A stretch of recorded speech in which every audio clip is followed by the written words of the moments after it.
Hola, ¿qué tal? Buen día. En esta ocasión, el Dr. Abdel Raful y su servidor, el Dr. Alfonso Gafford, vamos a dar algunas recomendaciones para este regreso a actividades dentro de la Universidad Cuauhtémoc Plantel Guadalajara. Quiero comenzar con las recomendaciones que se nos dan para la prevención y la detección temprana desde casa por parte del Dr. Ramón.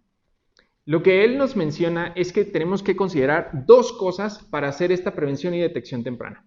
La primera es la toma de la temperatura. Cuando esta temperatura esté por debajo de 37.8 grados centígrados, todo es normal y no debe de haber ningún inconveniente. Cuando tenga 37.8 o de ahí para arriba, ya podría ser un dato sugestivo de una infección, por lo cual sería bueno revisarlos. La segunda manera que él recomienda como prevención y detección temprana es la utilización del oxímetro de pulso. El oxímetro de pulso es una herramienta que nos permite medir la saturación de oxígeno que hay en la sangre y nos habla de un porcentaje. Cuando este porcentaje esté de 93% para arriba, todo será normal. Pero si está menor de 93, entre un 85 y un 82, podría hablarnos de un factor de riesgo que sería conveniente tomar en cuenta para revisarnos.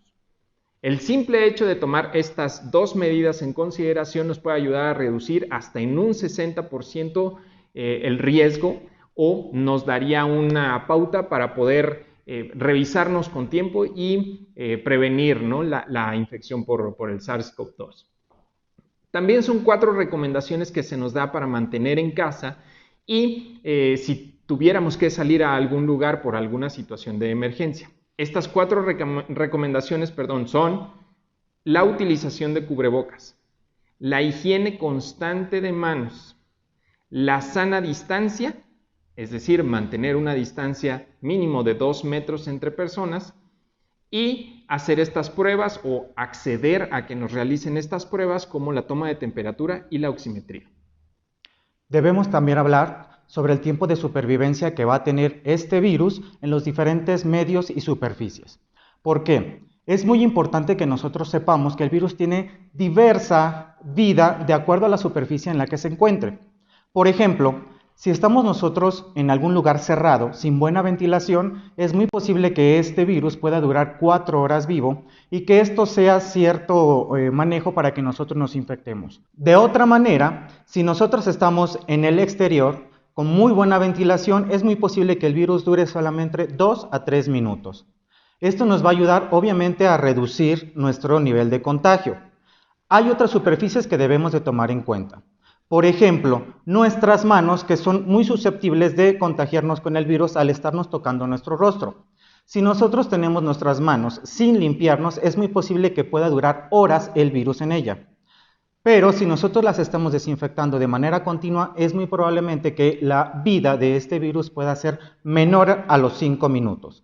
Es por ello que tenemos que tomar en consideración otras superficies, como por ejemplo cartón, acero inoxidable, cobre, que pueden tener una sobrevida del virus mayor a ciertas horas, entre 4 incluso hasta 48 horas, pero si nosotros tomamos ciertas medidas de precaución, como la desinfección, ya sea con cloro, alcohol, entre otros, por ejemplo, geles antibacteriales, esta sobrevida del virus puede disminuir hasta los menos de los 5 minutos.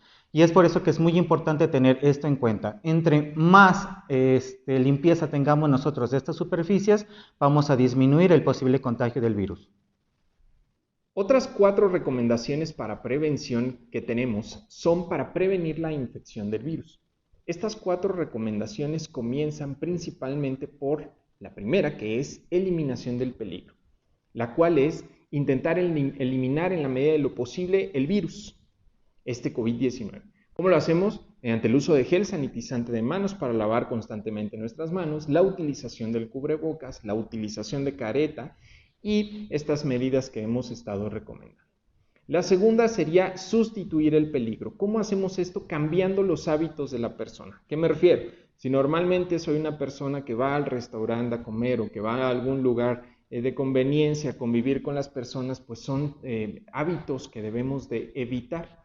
y a lo mejor pedir el alimento a domicilio para consumirlo en casa con las medidas de higiene necesarias para evitar precisamente este riesgo. La siguiente sería los controles de ingeniería, que es cómo protegemos a las personas de la infección. Aquí es donde entran situaciones como la sana distancia, como la utilización de estas placas, de estos acrílicos que dividen o que limitan pues la interacción con las personas precisamente para que no haya este intercambio de fluidos, que también nos ayuda a pues evitar, ¿no?, la propagación del virus. Por último sería el control de los procedimientos administrativos. A esto se refiere que si tú puedes hacer tus actividades desde casa y mientras puedas hacerlas desde casa se va a preferir que se hagan así. En el caso de que no y se tenga que asistir a algún lugar, etcétera, pues se va a hacer con las medidas necesarias y sanitizando de la mejor manera, ya que, como decíamos, tocar superficies y luego tocarnos la cara podría ser una fuente de infección. Hablando precisamente de esta sanitización o de esta limpieza que se tiene que tener, vamos a dar recomendaciones sobre algunos químicos que se pueden utilizar y el tiempo que tarda para poder matar al virus. Los líquidos que más se han recomendado, o estas sustancias químicas que más se han recomendado, han sido, por ejemplo, el alcohol con un mínimo de pureza del un 75%.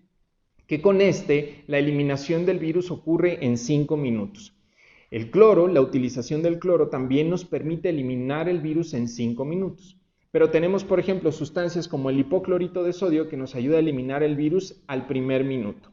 Sustancias de este tipo son las que debemos utilizar para mantener sanitizado nuestro lugar y evitar, en la medida de lo posible, la infección.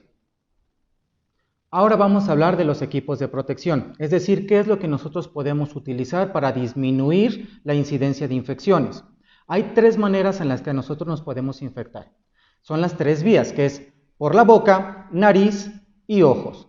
Por lo tanto, nosotros tenemos que utilizar barreras que nos permitan disminuir la entrada de este virus.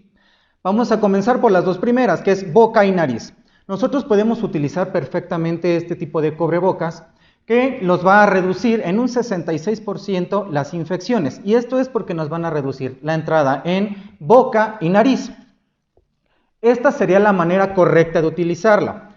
Es muy común que nosotros veamos a personal en la que utilizan el cubrebocas solamente cubriendo su boca, pero no la nariz. Y como podemos ver, esa es una exposición directa, tanto para que yo me infecte como para que yo infecte a alguien más.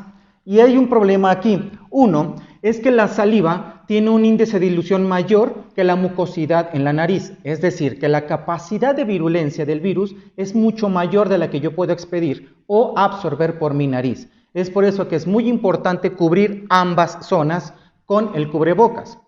Además, nosotros podemos aumentar el nivel de protección al cubrir los ojos. Una de las maneras que tenemos actualmente es el uso de este tipo de caretas.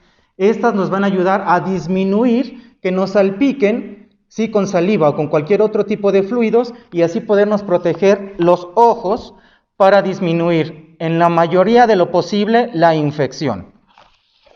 Ahora hay que hablar de qué maneras yo puedo disminuir la infección cuando yo estoy haciendo una interacción social. Si yo estoy con alguien de frente platicando y yo no tengo uso de cubrebocas, tampoco la persona que está frente de mí, no voy a tener ningún tipo de protección. Es decir, que estoy al 100% expuesto a la infección. Obviamente, estos parámetros o estos porcentajes de infección van a disminuir entre más utilice yo barreras de protección. Si yo estoy utilizando un cubrebocas, pero la persona no, hay una disminución de infección del 75%. Si ambos estamos utilizando cubrebocas, es muy posible que tengamos una reducción del 82 hasta el 93% de protección. Esto nos ayudaría mucho a reducir nuestras posibilidades de infección, les repito.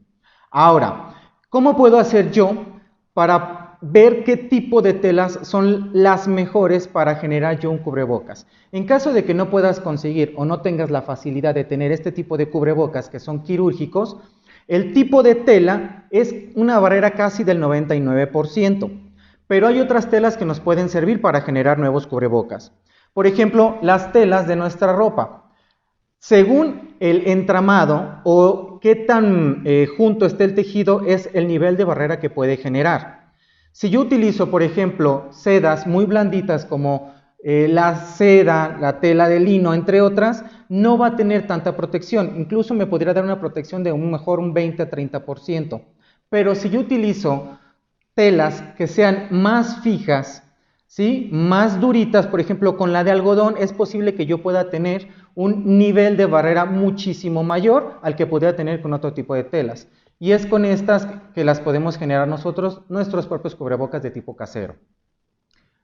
Para hacer tus mascarillas de manera casera es muy fácil. Puedes tomar tú el pedazo de tela y conseguir un filtro, por ejemplo, los filtros para café que tenemos en casa. Lo que podemos hacer es poner el filtro en el centro de la tela, que es la porción que nos cubriría nariz y boca, y cubrirla con la tela, este tipo de filtro.